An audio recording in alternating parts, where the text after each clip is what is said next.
Hey, I've had a few friends recently ask me if I could make a video talking about how you take care of snakes and what goes into keeping them. Do you have a cage for them or do they just roam around your house? So I figured I would show you some of my setups so you can get some insight into what it's like to have snakes as pets. I'll start with Mr. Trick, my newest addition. He is a Papuan carpet python produced by Jacob Rotz of JLB Morelia. I just got him about a week and a half ago, so he's still settling in and he's still in quarantine, which basically just means that I'm keeping him separate from the rest of my snakes in case he might have any underlying illnesses that could be transmitted to them. So Mr. Trick is in a 6-quart Sterilite tub. It's literally a shoebox storage container that you would get at Walmart. I have binder clips on the side just to make sure that he can't get out. Even though there's latches, snakes can push and really squeeze their way into really tight spaces. So I just want to make sure that he's super secure in there and I'm not going to lose him. Basically, you can see it's just a tub. I've got some holes in it. I put those in with a soldering iron. You can use a drill. And the bottom, the substrate on the bottom is just a piece of paper. It's a paper liner that I order online and I buy them in bulk and then I can just cut them to the size that I need for my different animals. He has 2 hides. These are literally just plastic boxes. They're made by a company called Reptile Basics, but there's tons of ones that you can get in other places as well, like pet stores and all that stuff. These are just cheap and they're easy to clean and they look pretty nice because they're black. So they'll go in there to hide. Right now, he's in here, hiding on the warm side, digesting his food. But most of the time, hey Hila. But most of the time, he is usually perched around somewhere up here. He is semi-arboreal, so he spends a lot of his time off the ground, and that's why I have this clothes hanger in there. It's kind of strange, but it just lets him have something to climb on. And obviously, he has a water bowl. The heat pad I'm using is a Reptile Basics Ultra Therm heat pad. I think it's only like 14 watts, so it doesn't really have the potential to get super duper hot, but even still, I use a thermostat. Since this is just quarantine and it's a temporary setup, I used a Jumpstart. It's an on-off thermostat. They're pretty cheap. They're like, I think 25 or 30 bucks on Amazon, and that does the job. It has a probe that I've attached directly to the surface of the heat pad, and when it gets to a certain degree, it cuts off. And then when it gets below that degree, it cuts it back on. So it's kind of constantly turning itself off and on in order to keep the temperature stable. So once Mr. Trick is out of quarantine, which will be another 2 or 3 months, he will go into a rack system. Now Oz is currently in this rack system, so I'm gonna show him to you now. It's basically just a shelving unit for tubs. These tubs are made for reptiles, but there also are rack systems that are made to fit tubs that you can buy at Home Depot or Walmart, just generic Sterilite or Rubbermaid containers. So this is Oz. And Oz is predictably hanging out on his perch. Now you can see that I've got pretty much everything set up the same.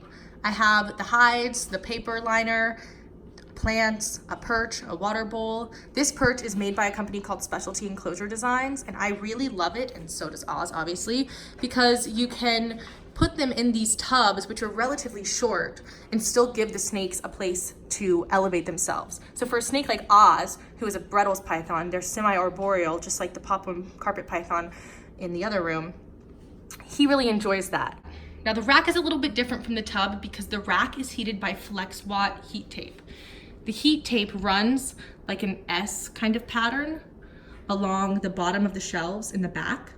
And it's connected to this thermostat on top. And it basically, this thermostat is more advanced than the other thermostat that I have. This one can actually control the percentage of the power that is being sent to the device. So instead of having the device either fully on or fully off, it could be running at like 20% power or whatever. And you can see right here, like right now, it literally is running at 20% power. Now it's 21, to keep it in a range that's appropriate for the animal.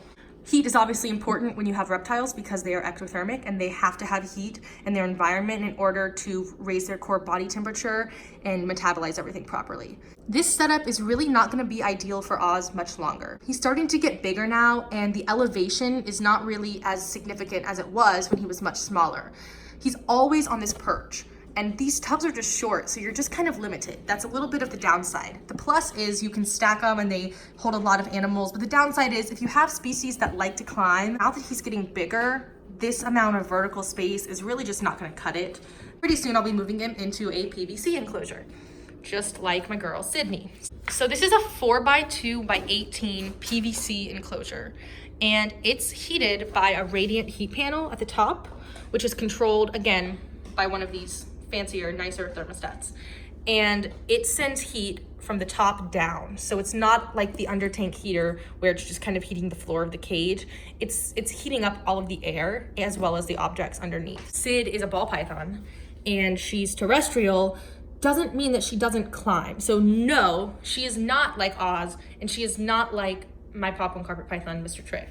She is not gonna hang out on a shelf or a perch or anything like that and just chill there. That's just not really in her DNA. But she does come out every single night, and she climbs on these branches, and she climbs on that branch, and she goes all the way up to the top of this. I've actually even fed her while she was hanging on this branch.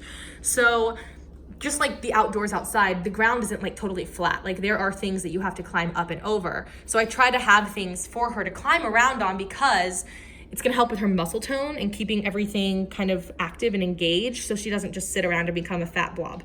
Because kind of like people, if you just sit around all the time, you're gonna start to atrophy and you won't really be in peak physical condition. So anyway, this is how I have her set up. She's got branches, she's got leaves, she's got hides, she's got water, she has Repti Chip, or it's Pro Coco, one of the other. Either way, it's coconut husk. And I like it for the ball python because it keeps the humidity pretty good. See, 66%. And that's with me only having to add water in about once a week. So I don't have to really do any daily maintenance for the humidity to maintain itself, especially in this kind of enclosure where heat and humidity are held in really well just because of the materials used. So my plan is to get another cage pretty much just like this for Oz, but I think I'm gonna get a 4x2x2, so like 6 inches taller, and I'm gonna have some shelves installed with it. So not only will he have branches and all of that sort of thing to climb on, but he'll have actual like different levels that he can get to. So that's how I keep some of my snakes. As you can see, there's definitely more than one way to do things. I have stuff in tubs, I have stuff in racks, I have stuff in PVC cages. I've kept things in tanks. Cleo, my king snake, was in a 55-gallon tank for like 3 years. That's what she was brought to me in, and she was doing fine, so I kept her in there. It's really all about making sure that the animals' needs are met, that you're meeting all of their environmental requirements, and that they're able to exhibit at least some of their natural behaviors. Yeah, but if you have any more questions, let me know. Hope you guys enjoyed and found that somewhat interesting.